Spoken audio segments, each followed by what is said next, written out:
well as having human resource in facilities to provide care, so that when you address the disease early, the cost of treatment is again 15 to 20% less. So as we look for DLM, we can get 15 by bringing services down, and we can 20, sorry, for bringing services down, and we can get another 15 for actually providing interventions early, including screening. So for me, screening is one of the major DLM innovations. Everybody should be screened at a certain age without a lot of questions. And if when I get sick, I am claiming into the national health insurance, then my health become a public good. And therefore, the demand for me to be checked early to avoid expenditure when I get into the common pool become a relevant topic, and this require legislation. The issue that I want to explore last is on economies of scale. When you look at these common diseases, HIV, TB, malaria, this sub-Saharan Africa and East African, to be specific, so to speak, have a huge burden. But every time we are purchasing our commodities, we purchase them in silos. That means we don't talk to each other. We don't coordinate our orders. We don't bargain as a block. And therefore, we are still struggling to access better competitive prices. Remember, the less price you get, the more money you have mobilized. So, ladies and gentlemen, I would push to you this morning that it is important for us to act together as the East African community, more so for where we have huge burden and advantage of huge orders. And in specific, because one person champion for my own interest, the financing of non-communicable diseases. It takes 1 million to treat a patient in Kenya, a minimum, who has cancer. We have approximately 85,000 people who require treatment. This costs take us to around 85 billion. 85 billion. Out of that 85 billion, 80% of that money is actually on health commodities and supplies. So therefore, then it becomes a key point of dialogue. How do we pool and negotiate for better prices for these oncology services, more so the reagents and commodities? So the dialogue that we are having should be seen as a dialogue that is intended to bring a glue to all the sector players that have been financing our healthcare to speak in one voice.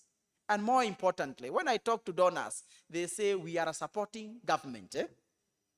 When the government is working, we are working for our people. Okay? So the donors, the government, everybody is working for our people. But when we go to our people, we go in a fragmented manner. You go in a household, and when you are alive in that household, you say, me, I deal with malaria only. I'm very good. Malaria is my experience, and I have money for malaria. But in that household, the child is diarrheaing.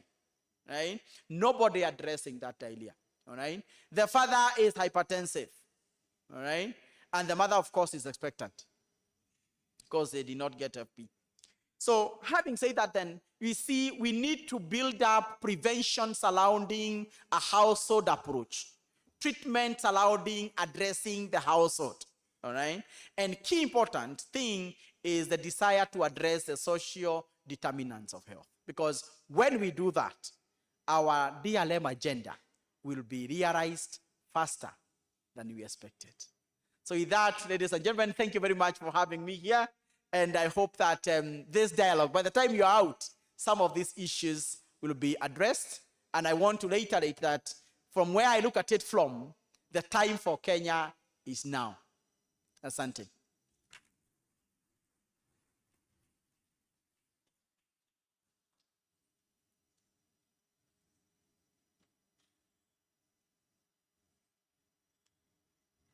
So thank you so much, Dr. Mwai, our keynote speaker, for highlighting quite a number of issues. I think from our end, it's just this, a similar challenge that let us not look at domestic resource mobilization as just looking for more money. Let us look at how can we make, how can we get more health out of the money, and that looks at issues of efficiency.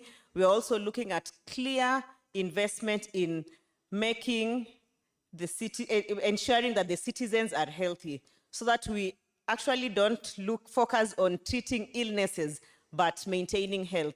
We know that a healthy nation is a productive nation, as I think that's our mission, to have a healthy and productive nation that is also, that can build the economy. So, and also when I listen to the remarks of the earlier speakers, I think we are all in sync. I heard the civil society talking about transparency. If we are to be efficient, then we have to bring in the issues of transparency. I heard the private sector talk about use of technology and innovations, and also focusing on preventive. Normally, most of the time, we know that the public sector is the one that has been really going into the community. But this is an opportunity for also the private sector taking up even some community units and really supporting preventive, preventive interventions. I also had the remarks from UNAIDS on just generally financing, the health. Allow me to propose something within the program. We may do the next presentation on the highlights of the Kenya Health Financing Strategy, and then we go into a plenary before we go for tea break, because we started a bit late, and I can look at when I look at the time, it's 10:46. So with that, we'll have one more presentation, then we can go into a plenary. Following the plenary, we'll take the tea break. So with that, I would like to welcome Stephen Kaboro, who is a health economist at the Ministry of Health, to give us the highlights of health financing strategy, the AU tracker. You have heard about the AU tracker, which will touch on even the issues of accountability, using evidence, enable us to compare how is our performance as a country compared to other AU states. He'll also touch on the financing scoping report. Pre-dialogue, we needed to do, a pre-assessment so that it can guide, the discussions within the dialogue and the ongoing challenges of health financing within the sector. So I would like to welcome Stephen Kaboro to take us through the next session.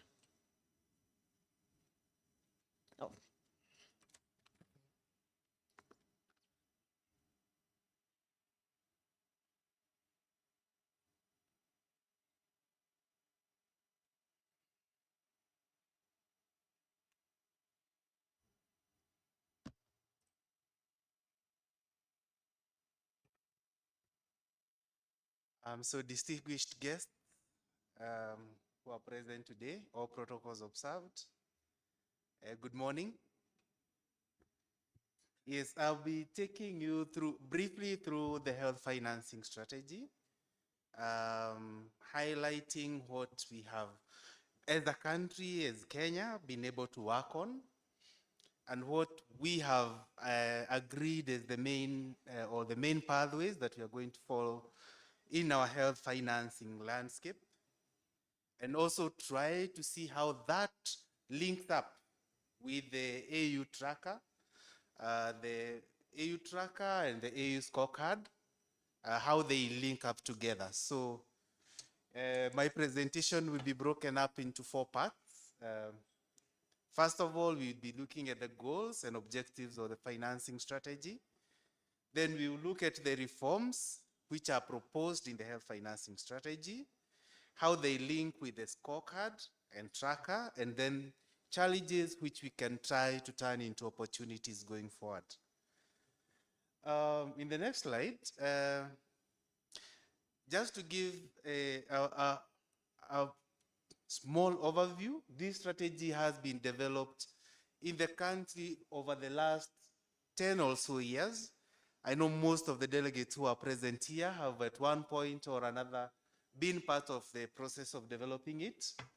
And we can say that some of these goals and objectives agreed here are agreed across board from both the national government, counties, the private sector, the donor community, researchers, and the private sector.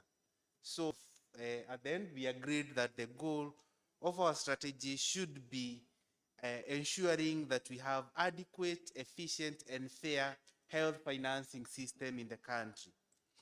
And in a way that we have this system, in a way that it guarantees that all Kenyans have access to essential health services that they require. And we looked at this goal and tried to see how we are going to achieve it. So we came up with 3 objectives that we are going to follow. The first one, looking at how we want to mobilize resources. So we wanted to mobilize enough resources to cover Kenyans. And we maximize efficiency so that every coin that we get when we mobilize these resources is used in a more efficient manner. What Dr. Mwai was talking about, more health for the money that we have.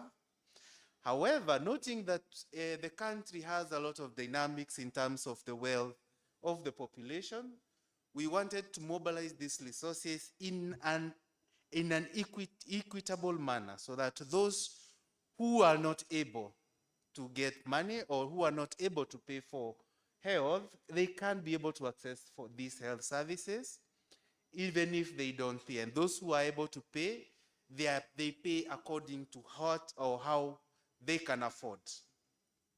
So we developed several strategies around these areas to help us achieve the objectives.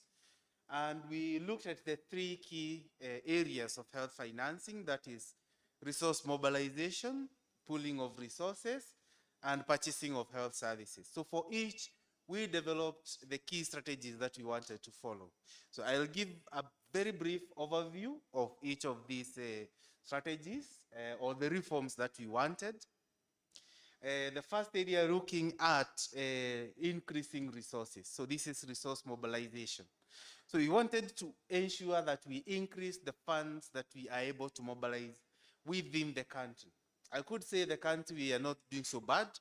We are able to mobilize about 83 or so % of our resources locally. However, we noted, as Dr. Mwai said, that most of these resources come from the people when they fall sick, what we call out of pocket. So we wanted to change that and to increase these resources so that we have both increase in tax financing, that is both at allocation at both the national government and the county governments to health, and also bringing in or converting the out-of-pocket contributions to mandatory health insurance. So for those who have been following the health discussions, we know that we have made our health insurance mandatory, and we are trying to see strategies on how we can affect this.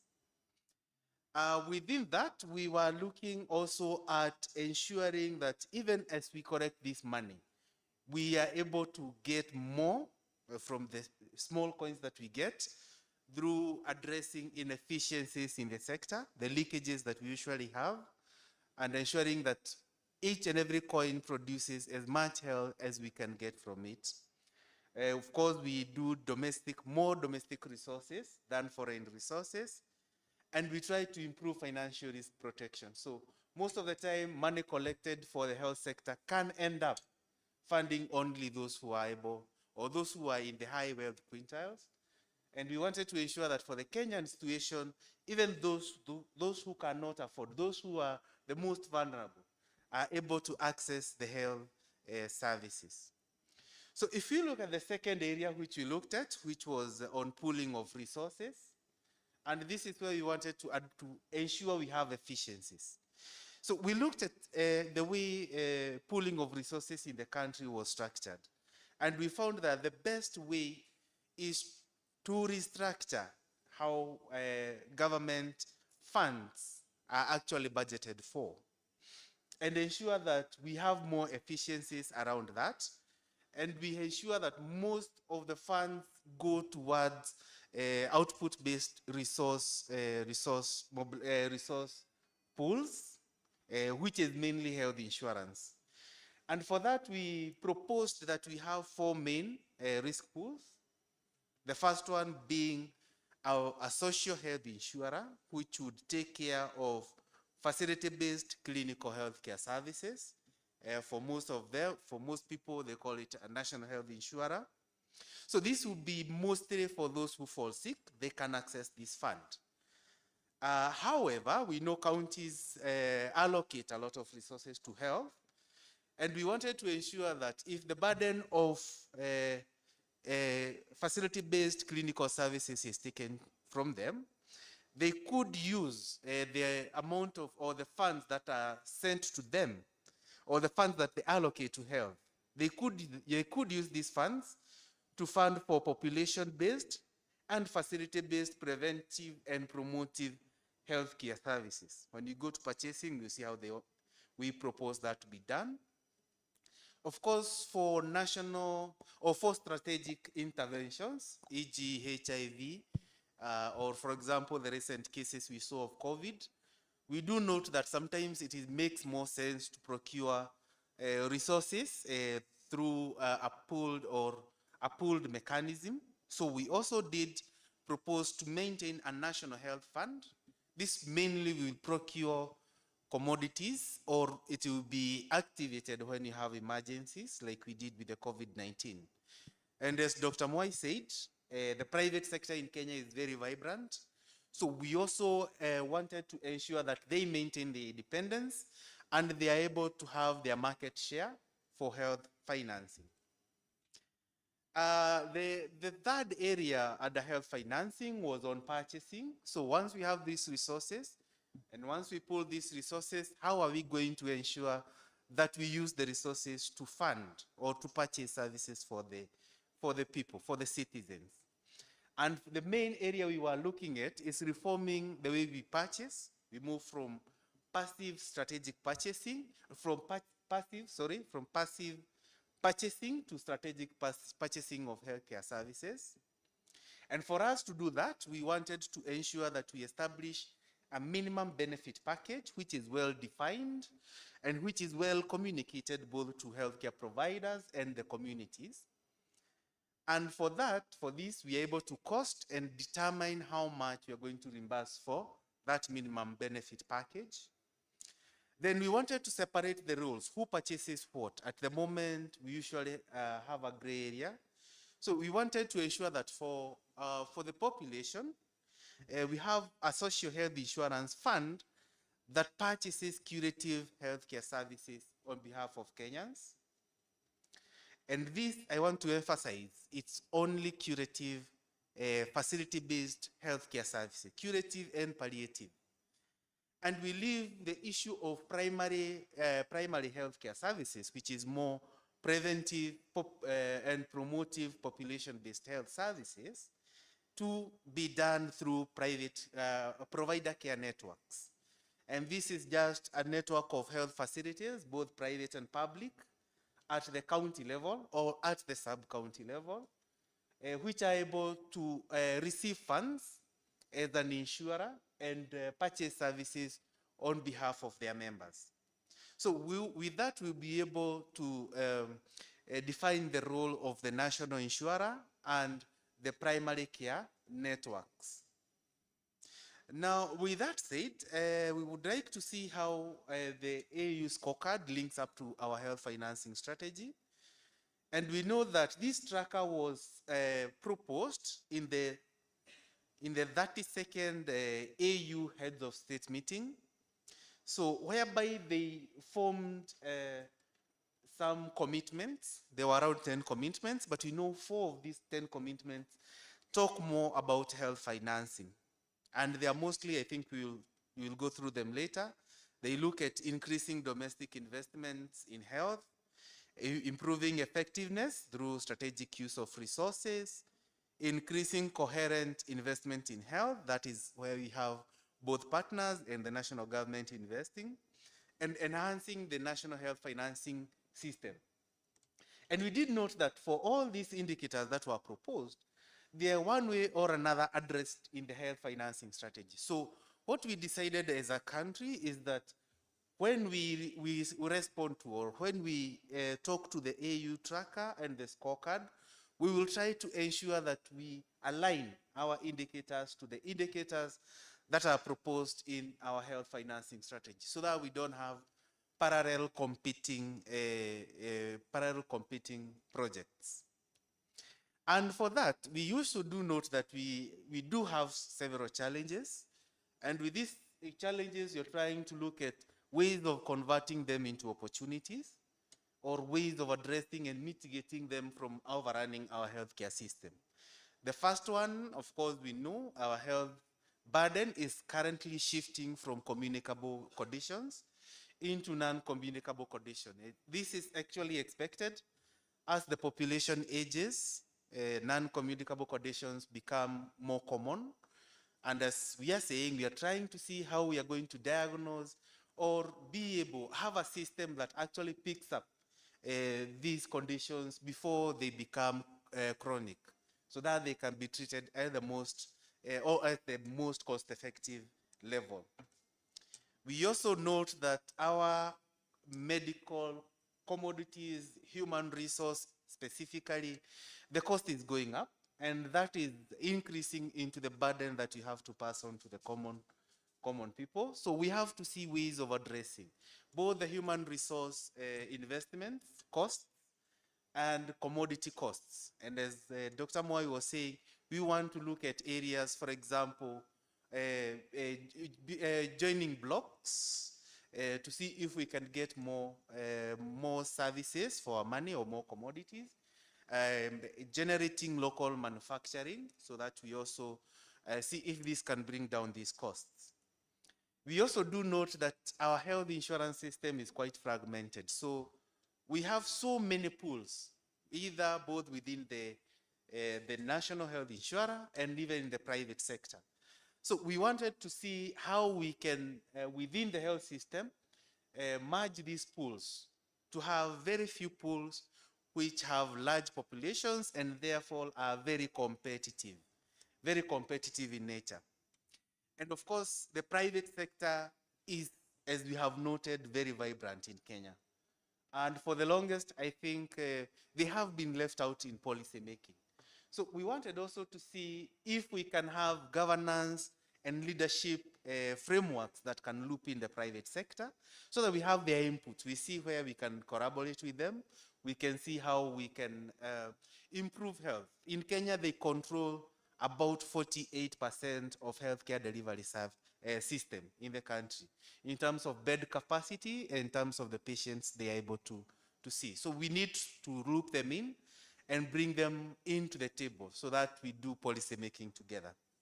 So with that, ladies and gentlemen, I'd like to end my presentation and give it back to Dr. Agia. Thank you very much.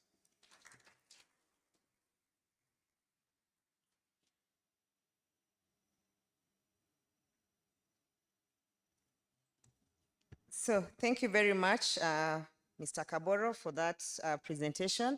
As indicated, we'll move straight to the plenary session. And this plenary session will be moderated by Honorable Banticha Abdullahi from Isiolo County.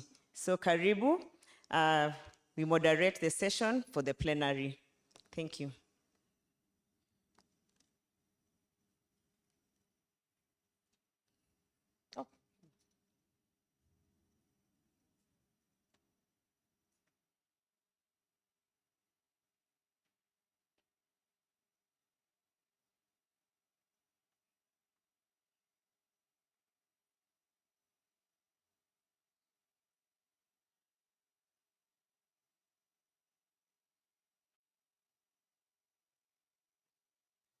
Good morning, members. My name is Honorable Banticha. I'm the former MP for Isiolo South, but now I'm the CEC member for Finance and Economic Planning in Isiolo County. So maybe we can go straight to members who have questions so that the presenters can answer all those concerns and the questions that are put forward by the delegates. So, yes, let's start from somebody with a mic. Let's start from the gentleman down there, then at the center, and then the lady there at the back.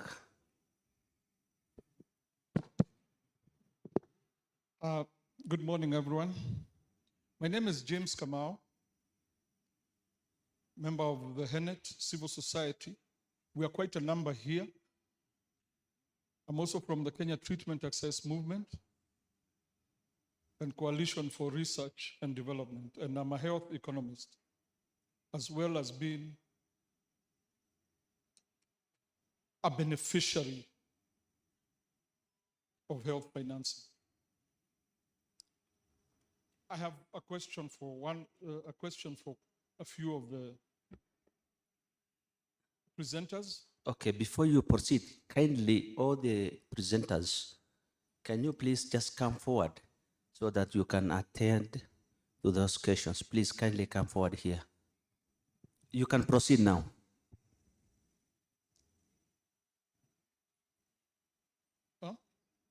Go ahead. Yeah, you can proceed now. Okay. My first question was to Dr. Tracy. The tracking. We have tracking of, you mentioned about the tracking which will be done. Could you tell us which ones have already been done and what are the results? The second one is to the COG. Your absorption capacity is wanting. So when you are asking for more funding and your absorption capacity is not out there, and one of the biggest problems that you have is that when you say you don't have money, is because you have not accounted for whatever you have been given. Tell us what you're going to do. The other ones are for my friend and fellow health economist, Dr. Mwai. 15% of budget to health. You said we are 11, but that it is 15% of budget to health from the country, not it should not involve the donor money. And the 11% you're talking about includes Global Fund. So I think we need to be there. Then the other question, when we are pushing for domestic financing, and in this last budget, it was less with 5.6 billion. And we are still saying we need more money. You know, exactly what does that mean? If you get where I'm coming from. Don't worry, sir, let me finish. When you put issues of local manufacturing, I think one of the things we need to do is make sure that the laws and regulations that give a conducive manufacturing competitive pricing need to be put into place. Also, Dr. Mwai, the dollar as of Friday was 140. What is the effect on our budgeting as we are going? Now, all of you gave a very good issue. We saw the halabaloo of the whole of the KEMSA board going. We saw money being taken, I think it was 1.3 million, being taken back, US dollars, to Global Fund to use WABO instead of KEMSA. The biggest problem we have is fraud. So when you are asking the private sector to come into place and you have not put in measures of what you're going to do, it does not make sense. I think from this meeting, one of the things that needs is that all those who are involved in the malaria issue should be in court. Then that way we can get all the issues. Lastly, and not least, we must, and I repeat the word must, we must have a civil society person in KEMSA. We must have a civil society member in NHIF. Some of the issues like that one of KEMSA were raised by the civil society. Thank you. Thank you. Please, let's limit the questions to 2. Yeah, go on. So I will first take 3 questions and then give the our speakers here to answer. But let's, because of the time, please, let's limit it to 2.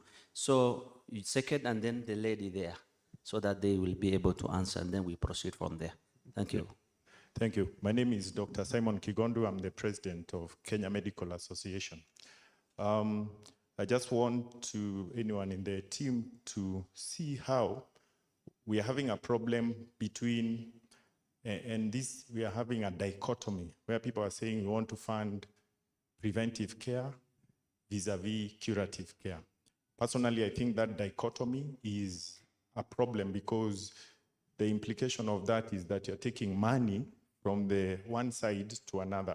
So we want to solve that. And steamrolling onto that, in terms of devolution as a hard thing, in terms of human resources for health, I think we need to think around that, because when we take hard stance and say the human resources for health are devolved and things like that, it becomes a problem, because if any county is to be honestly asked whether it can raise adequate funds to finance the whole human resource component, then it's not possible. So we need to look at a mechanism, an intergovernmental mechanism of how to ensure human resources for health are generally shared, so to speak, or portable. That's the one. Thank you. And then the lady there.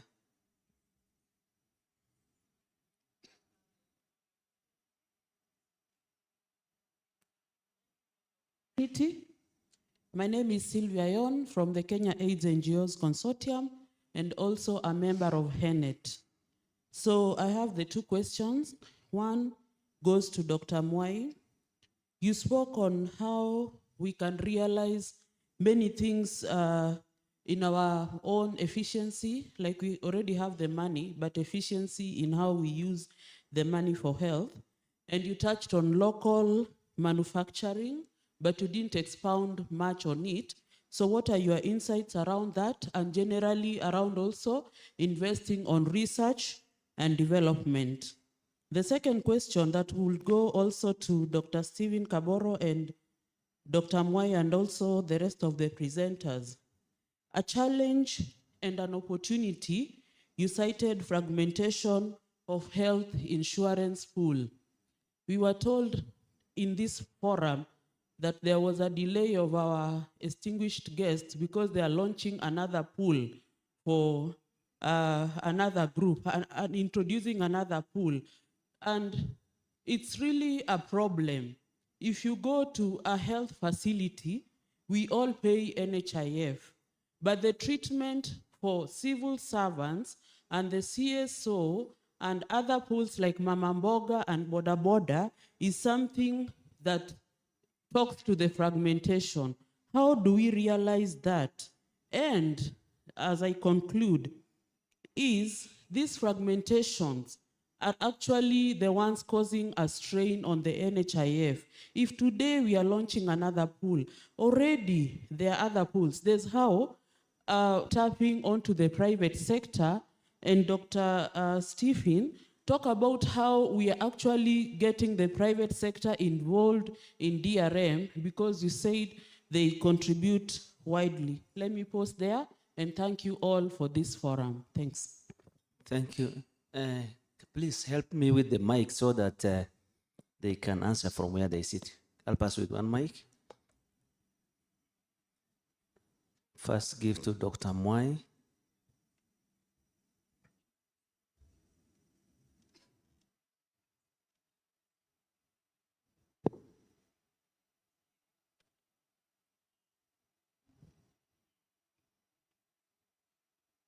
Hello. Yeah, thank you. Thank you very much for those good questions, some of which I probably will have an answer, others which you will generate the answer, because this is a dialogue. And in a dialogue, we look for solutions, all of us. The solutions don't sit on one side. Having said that, I want to highlight two things. One is that while Abuja Declaration is good to get to the 15%, let's also remember that it was an arbitrary number, just as other arbitrary numbers that we have worked on. However, that arbitrary number is a number that is useful because countries made commitment to and has been assisting us to push the issue of resource allocation for health. The efficiency of our institutions is critical in the DLM agenda. And here, key among them, of course, is KEMSA as well as NHIF.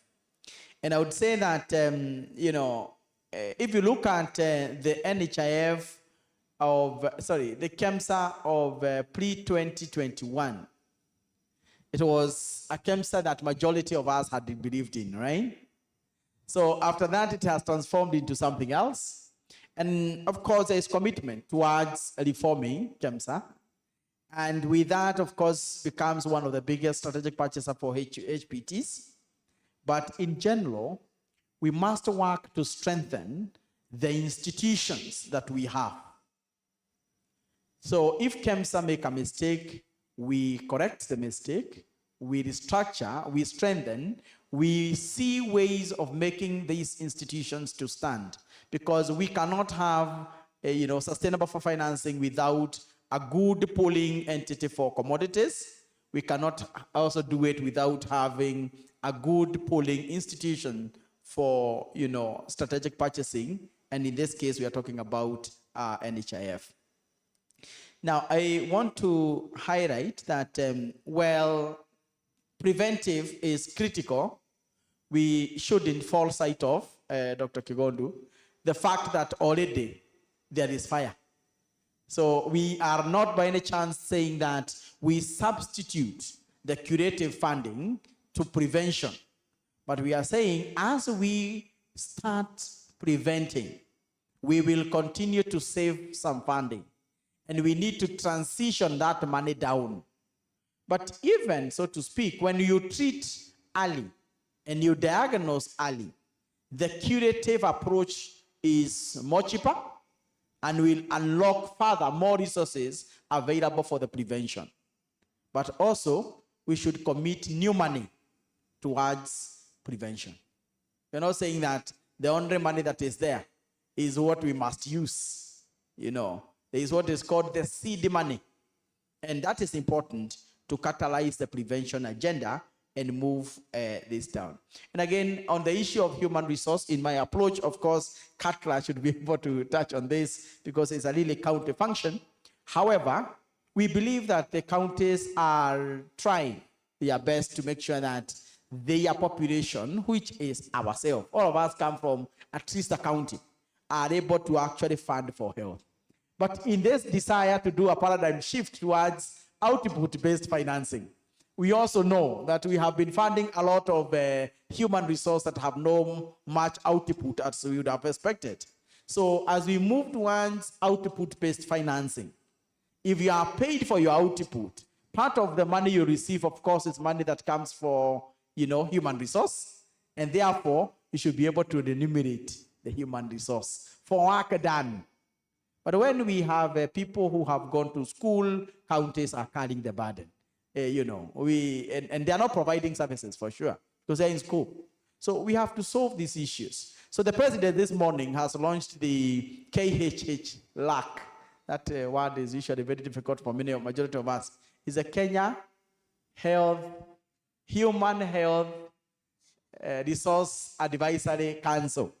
So this council is supposed to work very well with the counties to make sure that these issues are resolved. And the counties were well represented this morning, and you can see that there is goodwill to mediate and solve the issues relating to human resource. We cannot overemphasize the importance of R&D in coming up with the right prevention, treatment, interventions, so to speak. And therefore, it is important that as we move towards local manufacturing, our local institutions for research, for instance, KEMLI, for instance, is one of the institutions that will be critical in unlocking the local manufacturing agenda. However, we know that this is a long pathway that we need all of us to work together. And if you have better ideas on this, please also feel welcome to air them. The last thing is why the boda system is being launched. And two things are important. I want to look at it first from the positive side. That the boda movement is a complete informal, non-payroll system.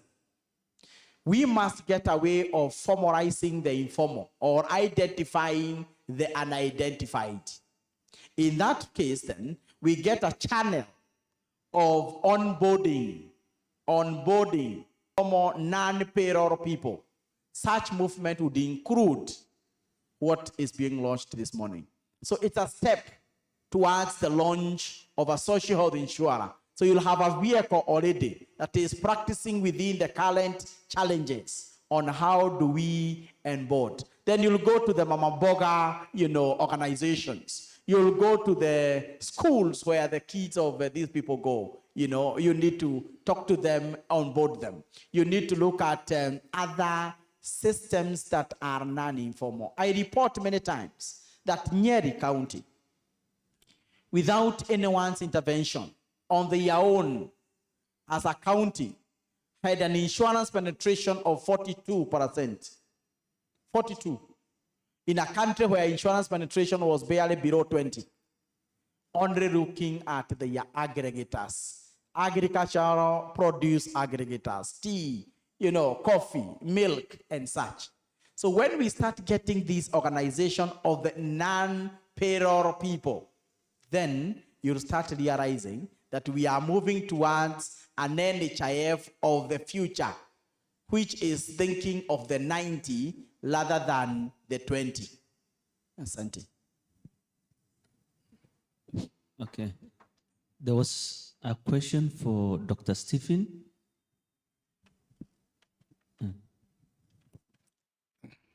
So first of all, Chair, is to thank you for giving me or awarding me the honorary title of doctor. I accept it. To look at the few issues which have been raised in terms of the private sector, this from Sydney. I hope I got the name right. So in private sector, you're asking how they're going to be involved in the DRM. Now, one thing to note, the private sector is and has been involved in DRM, domestic resource mobilization. They actually even involved investments. So we cannot say that the private sector is coming on board. It has been on board. We know, for example, out of the 14,000 health facilities in Kenya, the public sector controls only about 7,200, which is just slightly over half. So slightly less than half of private care facilities of the bed capacity is already investments done by the private sector. So what we need to see is how we can loop in this private sector in the high table of making policies. When you're making policies, how do we ensure the private sector is also involved? When you're setting, for example, reimbursement rates, how do you make sure the private sector has a say? When you're setting policies on insurance, how do we loop in the private sector? We need to see also private sector involved in overall policy making within the health sector. There is another issue which is coming up, and I think it was alluded to, about local manufacturing. Basically, we know manufacturing should ideally not be a function of government, specifically in a capitalistic economy like ours. If we need efficient manufacturing processes, the government has to enable the private sector to do manufacturing. So it is very important that we loop in the private sector, we harness the energy of the private sector to move forward, to move the health sector forward. Just also to add on to what Dr. Moi has talked about what is being launched today, the border project for health insurance. When we say we want to reduce fragmentation, it is right. Sometimes we say we want to reduce fragmentation, but you do note the government launching another pool, so increasing the fragmentation is instead of reducing. But in this case, what is being launched today, we need to separate fragmentation at which level. So we say we want to consolidate health insurance pool at the pooling level. But when you're collecting these funds, we have to ensure that we have as many channels as possible, different ways of collecting money. The same way you collect money from a civil servant who you pay salary is not the same way you will collect money from a border rider. So we need to have different mechanisms. But all this money is going into what we want in future to be a single pool. So we use different mechanisms to collect money. For example, what is being used today, what's being launched today, but that money goes to the same pot. And that, irrespective of how much you have contributed, you are entitled to the same level of healthcare services. I think with that, Chair, I would like to, oh, there was another. Can I say something? It wasn't directed to me, but the mic was near me, so I'll take it. I just wanted to add to Dr. Moi's comment about the dichotomy between prevention and curative. It's true, this is not a competition between curative and preventative, but if we look at the cost of the cost to the fiscus of not preventing, it is exorbitant, and it actually would help us with the curative. We have done a study that we call the cost of inaction, that looks at the impact of teenage pregnancy, for instance, violence against women. And the cost, study was done in Zimbabwe, the cost is equivalent to about 10% of the GDP. It is huge. So the answer is that it is not necessarily the Ministry of Health's responsibility. The responsibility also for prevention sits elsewhere. And I'm just emphasizing that point again because it's nutrition with primary health care. So that's Ministry of Agriculture. So it's elsewhere. And I think we really need to look at health financing with a broader lens so that we're paying attention to health in general and health outcomes rather than, health in the sort of curative way in which we normally look at it. That was one. Then the second one was just in the presence of the EAC and others who are here, that the issue of local production, to your point about the private sector role, I think it's also about the fact that this is not a Kenya-only conversation. It's important because there are regions and there are discussions that have been going on through the ALM and others about how do we think about regionalization and pool procurement across the region. And so as we think about it and the efficiency and the gains that we can get from local production, that we're looking at what does Kenya do best in the research and development and procurement and production space? What do other parts of the region do best? And how do we then pool procure across our region in ways that gain in efficiency? So I just thought to add that to broaden the way we're thinking about it. Thank you. Now, next, let's proceed. 5, in the interest of time, I want to take maximum of 5 people, and I kindly request, let's go straight to the point, to the questions, and then you direct the questions to any of the presenters here. Chair, maybe can I respond to that one of accountability? I know it may be have missed. Yeah, I know there's someone who asked a question on accountability. Counties not spending money but asking for more. I think it's important to argue from point of facts. If you can be able to get facts on the table, you can be able to respond. The other issue is, I think you all know what has been happening. Counties have been making noise around delayed disbursement of funds.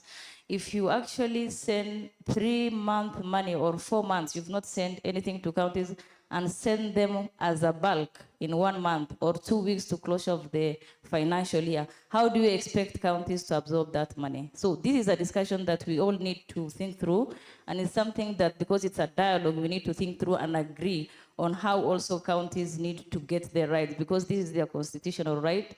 They don't need to beg for it. Counties must get money, and because health is fully devolved, resources need to follow functions, and you all know that there've been a lot of outcry from the county government in terms of delay of disbursement. We can just take an example of this disbursement. Last week, Fatuan, I think, money for 2 months have been disbursed. Then thereafter, there's going to be processes of approvals through the COB and the rest. So I think it's a challenge. It is something that you all need to agree upon. Give us money on time, we'll show you how we spend it. And nevertheless, still we spend time on money on time. So let me start with the lady, and then we go to gentleman here, then third, the lady behind there. Ule yako huko mwisho, what's your name? And then the last person is, yes, the lady at the corner. So please go straight to the point. Say your name and then direct your questions to any of the presenters here. Thank you very much, Chair. My name is Mary Muya from NOPE, a member of HENET, civil society in this dialogue. I want to address my question to Steve, and it is in regards to the health financing strategy, where he has put us in the dichotomy of preventive and curative. I'm curious about how the primary promotive provider healthcare networks will function, especially knowing that preserving health is really by household. And household means women, children, and the people that cannot have a voice and are not in this room. They have for years known how to live in the environment where they are, to be able to be healthy. But here we are talking about health outcomes, which comes through them in practices in agriculture, for example. How do they grow their vegetables? How do they cook their vegetables? And how does agriculture ministry help us to support preserving health, indigenous health, in terms of families becoming healthier, and us looking at the promotive aspect being a responsibility of the indigenous way of our lives? Thank you.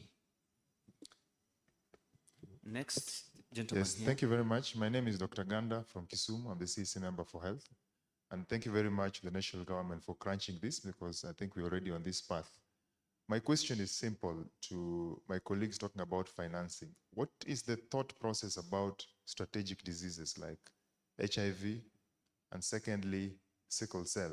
Because when we divide the financing into primary care networks and they're supposed to finance themselves, then we will cause a disequity where counties with high burden of HIV or high burden of sickle cell might have to contribute more to get care than other counties where this is not there. Thank you. So yes, you're directing your question to who? To my colleague Mwai and him. They are both health financing. Oh, okay. Thank you. And then the lady there, Ale.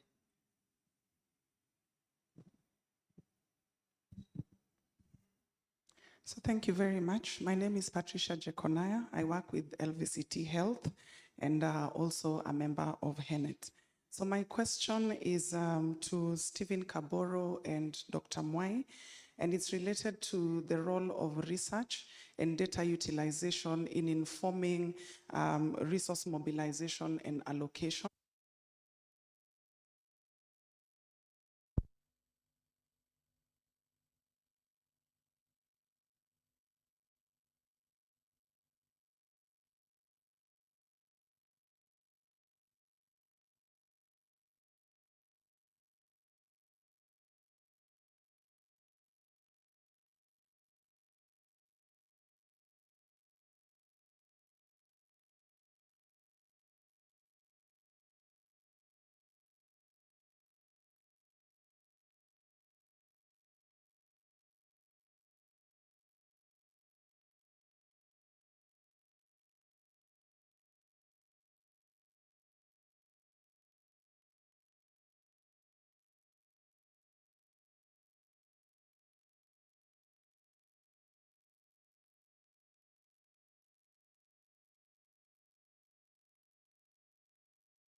diseases.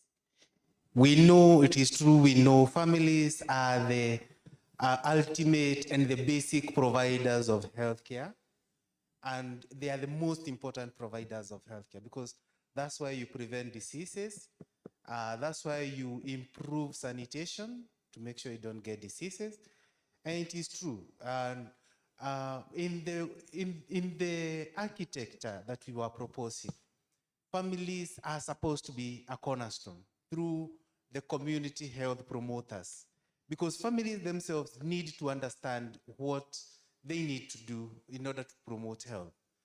I think for those of us who are there in the 80s, we used to have people coming to the house to check if you have a toilet, and it used to be a very effective program because especially in my village, I don't know about other villages, but many people used to use the bush. And within that period, people were forced by the chief to construct toilets, which actually improved a lot of indicators. So the primary health promoters with the other teams on the ground through the PCN will be able to coordinate that. From Dr. Ganda, the thought process about strategic diseases, we do know that when we propose, there's some conditions which are endemic in some specific regions. For example, malaria. Another one would be HIV. So we were cognizant to that disparities or to those disparities. And that is why we were proposing that over and above what we primarily finance through output-based financing, through social health insurance, we will have a sort of national health fund which will be taking care of such kind of strategic commodities. So that one was well noted, but I know also we will have a lot of discussions.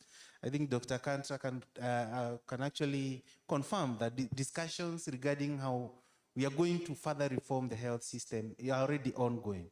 And counties will be in the cornerstone. They will be heavily involved in that discussion. There was a question from Patricia, which I think Dr. Moy has more capacity in terms of research in informing resource allocations. There's many studies that have been done. I think Dr. Moy will be able to respond to that. And also in the second question from Jane Mwaniki, the preparedness of the health systems, if we use the community health promoters, we pick out a lot of conditions from the people. Are the systems or are the health facilities ready to see these patients? I think Dr. Moy has also talked a lot about that. I'll leave that question to him. The others, I think, were more like comments, and others, I think, for discussions from the donors, funding, how they are funding capacity building. I think I'm not part of the donor community, so I think Chair will guide on who will respond to that. But from Dr. Ruth Koech, your comments have been well noted. I think I'll leave Dr. Moy to comment on those two. Thank you. Thank you very much. Two things. Dr. Nganda, of course, you have more experience on this primary healthcare investment, so to speak, in your county, and it's one of the counties that, I mean, Lily, we are learning from, all right? So I think that is a commendable job. What we need is scale. However, I wanted to highlight the fact that within the social health insurance, the burden of financing the strategic commodities become a key component, which of course is expenditure with certainty. And therefore, as the country matures, then the discussion on having funds that directly fund into these, certain, investments become critical. So as the discussion on the benefit package continues, I'll be happy for you to, look at it, see whether it has really covered some of these components that should be financed in that line. The research and development is critical in providing evidence for the domestic resource mobilization. And these have been happening in different folds. And due to lack of a well-coordinated approach between the government, of course, should be taking lead on this, and the Ministry of Health, of course, become very critical here. I think, and I agree that it has forced too much disjointed effort, on different areas of research. And some of even this evidence, actually, it's out there. It's useful, not being used because it's not even known. So I think there is a deliberate discussion within the division of research at MOH to see how do we, form a common front on R&D going forward, so that what is done, one, is known. It is also stored in a way that is easily accessible to the policymakers. And also there is a team that analyzes and synthesizes the data to make it useful for policymaking. So that is very important. Now, on the issue of facility preparedness, two things are important. One is that community health workers and promoters, when they go to the community, they will do a good job of identifying those late identification. Those would have been late identification cases, and of course, linkage. The platform which each of the community health promoter is having is able to capture information and link that information to the facility, to the link facility. Now, within the primary healthcare network, we don't see only government facilities playing a role, but we are talking about the government facilities, the FBO facilities, as well as the private facilities, because they are still serving the same population. So the community health promoter becoming, prevention information, but also linking the need to where the services are available. So it is the work of the owners of the facilities to actually make sure that the services are available, and those owners are government, FBOs, as well as private sector, because they are the ones serving that population. And therefore, with that, we expect that we will have a pool of providers that are able to address the disease at that level. The issue of complications, again, in my opinion, is that complications come because of late identification. These are cases that have been there. Whether they come early or late, they will still come anyway. It is better when they come earlier, when it is easier to address them, than wait, because they still come anyway. The disease does not just go. So you still continue progressing, and then when it is a critical time, then the household will come to hospital. And therefore, you'll still address it anyway. So what we are saying is that let us use this as identification pathways, linking the household to the facilities, and therefore the services are available and provided early. There is a discussion on publicly financed primary health care. And of course, you know that I really align my sentiments with the fact that people will pay for all forms of insurances except their health insurance. So we need to also create, an attitude within our people, behavioral change, so that we know that we are also responsible for our insurance as individuals. And therefore, this issue of free lunch should actually usually left. People believe things are free. Even if they are paid by government, they are not free. They are not. Somebody is paying. So we need to make people understand that there is no free lunch. And when we get that understanding, we will each start taking responsibility of, one, keeping yourself safe, because when you get sick, you will pay anyway. All right? But the issue of moral hazard is when you just expose yourself anyhow to all manner of diseases because somebody else will pay for you and treat you anyway. So why would you care to present them? Okay? So that is a key problem. All right? But also, the area identification and the issue of not leaving anybody out, which is the mandatory social insurance, is really taking care of the curative component. So let us not have this, create curative prevention discussion. I don't like it. And when I had it first 10 years ago, I still didn't like it. Because what ended up is that people are sick, we need to first treat them. But for how long will we focus on non-treating? Does that mean that if I take tea, I cannot eat food? Okay? Why can't I focus on breakfast and lunch? All right? So these are things that we need to ask ourselves and not really focus on prevention, treatment, discussion, looking at them like they are addressing different people. The same household. The same household. And in our case, lower level primary healthcare facilities are both curative and preventive. So when we talk about primary healthcare networks, they are doing both preventive and promotive. We cannot separate.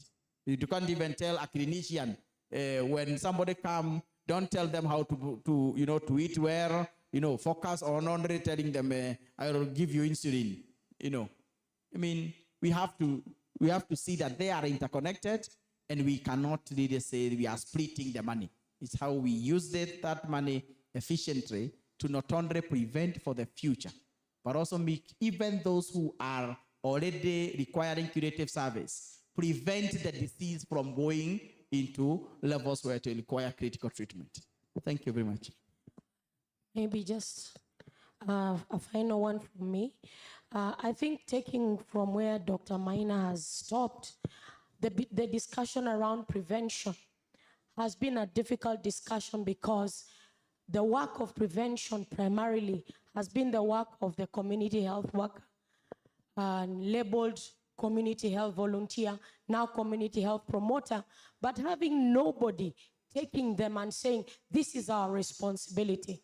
And so CSOs who are at the grassroots have taken the burden mostly of the community health workers and have been advocating for CHVs, now called CHPs, to be incorporated into the county government budgets. And so for me, the question is this. Now, if prevention is now gaining currency, and we all agree it is necessary, so what is the real cost of prevention? What is prevention? Because we all have varied ideas of what prevention is. What is prevention? What is the real cost of prevention? Or what is the formula to decide what prevention will cost? I think that will help us.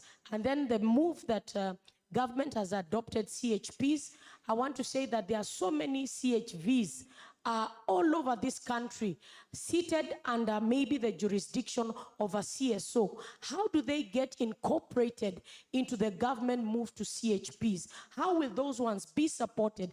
They have been trained for over 20 years. So are we going to throw the baby with the bathwater and begin with new lot of CHPs? Or are we going to have a dialogue with CSOs to incorporate these ones into the framework of government? Finally, sensitization is very possible. I hear the behavior issue, that we have a behavioral problem, that we don't take health financing. But I also say this, it is because sometimes what you're told to buy into is not transparent. I will give you an example. We were trying to look for the NHIF strategic plan because we were asked to respond to it as CSOs. We could not find it, not even on the website.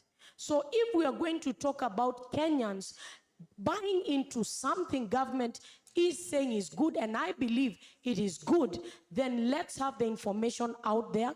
CSOs are ready to help in disseminating and sensitizing right to the grassroots so that the numbers can go up. I think this is a dialogue that needs to be had. How transparent do we need our structures to be so that the citizenry can feel comfortable enough to put in their money? I think that is important. Thank you very much. At this juncture, let's stop here. We'll be having more discussion for the next 2 days. I really appreciate our presenters for their wonderful presentation. Let's kindly appreciate them with a round of applause. Thank you very much. Asanteni sana. Let me now hand over to our moderator so that she can now give more guidance from here. Thank you very much.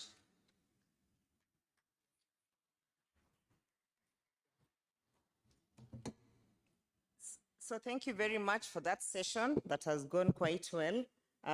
Looking at the time, and given that we have today is not the last day, it's just the first day. We'll have a lot of opportunities to air some of these discussions, and most of the facilitators will be there.